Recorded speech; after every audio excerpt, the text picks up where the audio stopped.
La guerre au Moyen-Orient échappe à tout contrôle et se transforme en scandale et querelle. Selon une déclaration conjointe des États-Unis, d'Israël et du Liban, les représentants d'Israël et du Liban sont parvenus à un accord sur un cessez-le-feu total, à condition que le Hezbollah cesse ses attaques et retire ses combattants de la zone située au sud du fleuve Litani au Liban. Mais le Hezbollah, excusez-moi, a envoyé tout le monde promener et a déclaré qu'il n'avait pas l'intention de respecter un quelconque régime de cessez-le-feu. Voilà toute la valeur de la diplomatie à Washington. Au même moment, le scandale entre Trump et Netanyahou ne fait que s'envenimer. On en est arrivé au point où Netanyahou dit déjà que nous n'avons pas besoin de l'aide américaine. Le conflit entre Netanyahou et Trump au sujet du Liban a souligné à quel point ses objectifs militaires, et peut-être même sa survie politique, dépendent du président américain, qui ne partage pas son désir d'escalade. Au final, Netanyahou a fait échouer le front. Et il a déclaré qu'Israël n'a plus besoin de l'aide des Américains et est prêt à renoncer à un tel partenariat. En somme, discutons maintenant de ces nouvelles. Je suis Alexei Pecci, discutons de ce sujet. Mais avant de commencer, je vous demande de vous abonner à cette chaîne, de liker cette vidéo, d'écrire n'importe quel commentaire sous cette vidéo et de vous abonner à ma chaîne Telegram Pecci News. Le lien se trouve dans la description de cette vidéo. Alors commençons par le conflit. Il s'agit de Netanyahou et de Trump qui a commencé à devenir incontrôlable.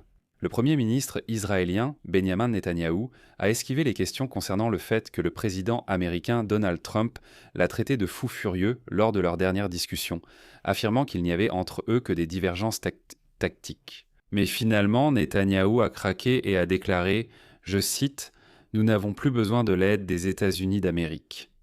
Et cette déclaration a provoqué un véritable tollé. Mais d'où cela vient-il et qu'y a-t-il derrière ? Dès aujourd'hui, le Premier ministre d'Israël a envoyé une lettre de soutien à la résolution des républicains américains qui propose d'annuler les subventions directes annuelles des États-Unis à Israël, d'un montant de près de 4 milliards de dollars par an. La résolution appelle à annuler tout paiement à Israël et, à la place, à signer un accord selon lequel Israël achètera des armes aux États-Unis au lieu de les recevoir comme aide. Le député républicain Marlin Stutzman a également présenté mercredi à la Chambre des représentants une résolution appelant à la conclusion d'un nouveau mémorandum d'entente entre les États-Unis et Israël. Au début, ce document a suscité du scepticisme. On disait que ce n'était qu'une résolution, qu'il protesterait un peu avant que tout ne se calme. Mais soudain, Benjamin Netanyahou lui-même a déclaré qu'Israël n'avait plus besoin de l'aide des Américains. Et cela a soudainement changé la perception de l'initiative du député Stutzman.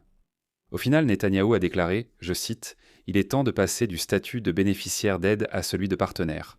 Nous voulons subvenir à nos besoins nous-mêmes. » Je souligne que le mémorandum d'accord actuel de 10 ans qui prévoit une aide militaire totale de 38 milliards de dollars à Israël, expire déjà en 2028. Et donc Netanyahou dit que nous n'avons plus besoin d'aide sous cette forme. Et il est remarquable que, auparavant, une telle initiative était promue en Amérique exclusivement par les critiques d'Israël. Aujourd'hui, ce sont des partisans convaincus de l'État juif qui la soutiennent, car à l'intérieur des États-Unis, l'attitude envers Israël change clairement, et ce changement n'est pas en faveur d'Israël. Selon un sondage réalisé en avril par le Pew Research Center, la part des Américains ayant une opinion négative d'Israël est passée de 53 à 60 au cours de l'année écoulée. C'est pourquoi une telle déclaration de Netanyahou est clairement une tentative, vous savez, de prendre les devants comme pour dire « c'est nous qui avons refusé votre aide et non pas vous qui nous l'avez réduite ». Mais Netanyahou a de gros problèmes, surtout dans le contexte où Trump lui-même lui a reproché qu'il serait déjà en prison depuis longtemps si Trump ne l'avait pas protégé. En fait, en octobre, des élections à la Knesset auront lieu en Israël et Netanyahou n'a toujours pas tenu sa promesse de détruire le Hamas. Et il n'a pas non plus tenu sa promesse de changer le régime en Iran.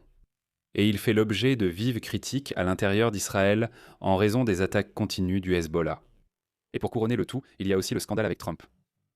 Par ailleurs, le conflit entre Trump et Netanyahou a éclaté sur fond de guerre au Liban, et là aussi il y a des nouvelles.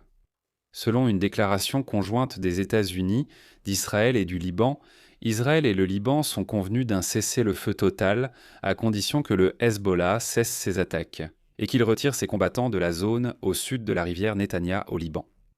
Mais aujourd'hui, le groupe Hezbollah a rejeté toutes les conditions proposées, alors que la milice chiite avait initialement déclaré être prête à un cessez-le-feu total. Sans l'accord du Hezbollah, le cessez-le-feu pourrait rester lettre morte, et les combattants disent ouvertement qu'ils se moquent de l'un des accords de cessez-le-feu. Et c'est justement ce que je vais expliquer maintenant. Pourquoi ai-je dit que tout est en train d'échapper à tout contrôle? Le problème pour Donald Trump, c'est que l'arrêt total des hostilités au Liban est l'une des exigences clés posées par les responsables iraniens dans le cadre des négociations avec l'administration Trump sur un accord de fin de guerre. C'est pourquoi Trump a vivement critiqué le Premier ministre israélien Benyamin Netanyahou lors d'une conversation téléphonique pleine de propos grossiers. Trump lui-même l'a déjà confirmé, j'ai un épisode séparé sur ce sujet sur YouTube, alors allez-y et regardez-le. Après la conversation téléphonique, Trump a annoncé un nouveau cessez-le-feu partiel au Liban qui comprenait l'engagement d'Israël de ne pas bombarder Beyrouth en échange de l'arrêt des attaques du Hezbollah contre les villes israéliennes le long de la frontière. Le Hezbollah avait d'abord promis de respecter le cessez-le-feu. Mais au cours des dernières 48 heures, le groupe a mené plusieurs attaques de drones contre des cibles sur le territoire israélien. Et ainsi, mercredi soir, le président du Liban, Joseph Aoun, a fièrement déclaré qu'un nouveau cessez-le-feu entrerait en vigueur dans les 24 heures. Cependant, quelques heures plus tard, le chef du Hezbollah, Naïm Qassem, a rejeté l'accord, le qualifiant, je cite, de plan visant à détruire une partie du peuple libanais. Ainsi, le principal combattant du Hezbollah a déclaré que le cessez-le-feu devait inclure le retrait complet des troupes israéliennes de tout le sud du Liban et a promis de poursuivre les attaques tant que les forces israéliennes occuperaient une partie du Liban.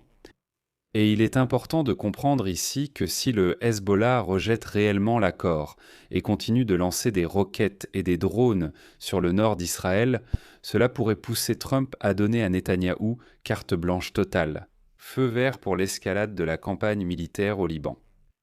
Mais alors cela conduira à l'échec définitif des négociations avec l'Iran.